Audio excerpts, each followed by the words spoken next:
आज की कहानी का शीर्षक है जैसी करनी वैसा फल। एक गांव के एक जमींदार ठाकुर बहुत वर्षों से बीमार थे।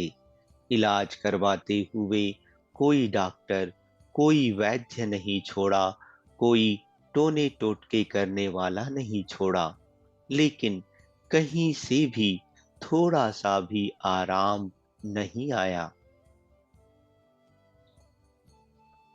एक संत जी गांव में आए। उस उनके दर्शन करने वो जमींदार भी वहां गया और उन्हें प्रणाम किया।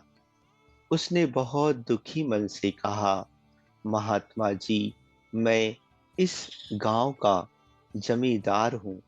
सैकड़ों बीघे जमीन है। इतना सब कुछ होने के बावजूद मुझे एक लाइलाज रोग है जो कहीं से भी ठीक नहीं हो रहा। महात्मा जी ने पूछा, भाई, क्या रोग है आपको? जी, मुझे मल त्याग करते समय बहुत खून आता है और इतनी जलन होती है जो बर्दाश्त नहीं होती। ऐसा लगता है मेरे प्राण ही निकल जाएंगे। आप कुछ मेहरबानी करो महात्मा जी। बाबा ने आंख बंद कर ली, शांत बैठ गए। थोड़ी देर बाद बोले, बुरा तो नहीं मानोगे, एक बात पूछूं? नहीं महाराज, पूछिए। तुमने कभी किसी का दिल इतना ज्यादा तो नहीं दुखाया कि उसने तुम्हें जी भर कर बद्दुआएं दी हो, जिसका दंड आज तुम भोग रहे हो? तुम्हारे दुख देने से वो इतना अधिक दुखी हुआ होगा, जिसके कारण आज तुम इतनी पीड़ा झेल रहे हो। नहीं बाबा, जहां तक मुझे याद है, मैंने तो कभी किसी का दिल नहीं दुखाया।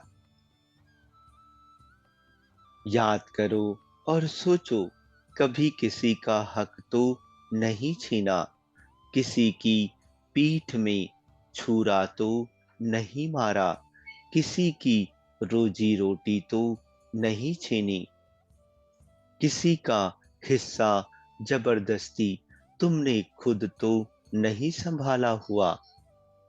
महाराज की बात पूरी होने पर वो खामोश और शर्मसार होकर बोला, जी, मेरी एक विधवा भाभी है जो कि इस वक्त अपने मायके में रहती है।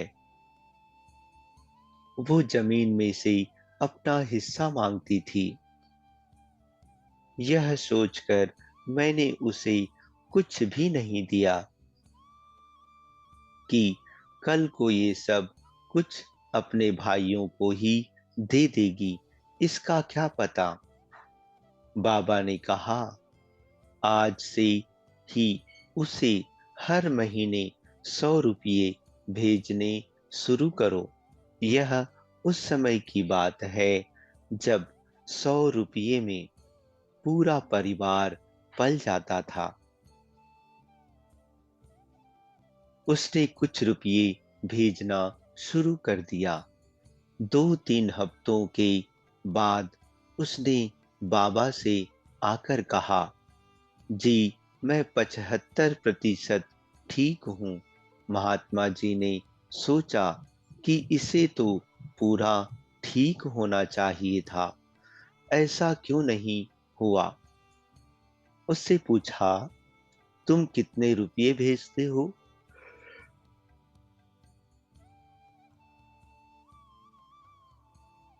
जी, 75 रुपये हर महीने भेजता हूँ। इसी कारण तेरा रोग पूरा ठीक नहीं हुआ।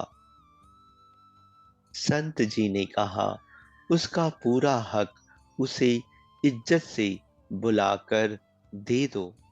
वो अपने पैसे को जैसे मर्जी खर्च करे, अपनी जमीन जिसे चाहे दे दे। यह उसकी मिल्कियत है, इसमें तुम्हारा कोई दखल नहीं है।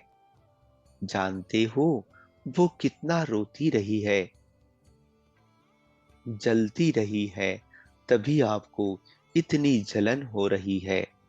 जरा सोचो, मरने के बाद हमारे साथ क्या जाएगा।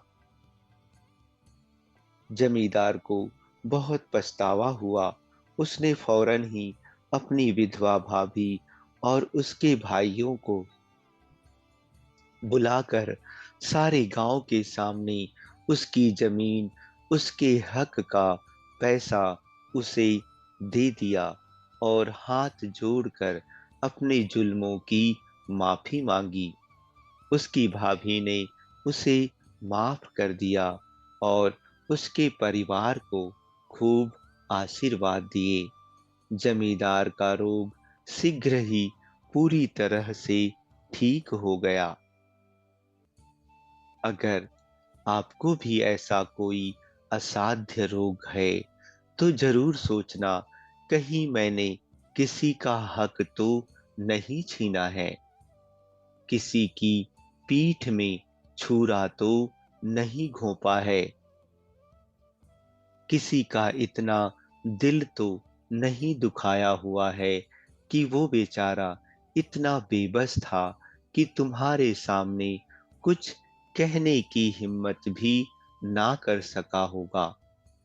लेकिन उस बेचारे के दिल से आहें निकली होंगी जो आपके अंदर रोग पैदा कर रही है, जलन पैदा कर रही है। याद रखो, परमात्मा की लाठी बिल्कुल बेआवाज है। अच्छा दोस्तों, धन्यवाद।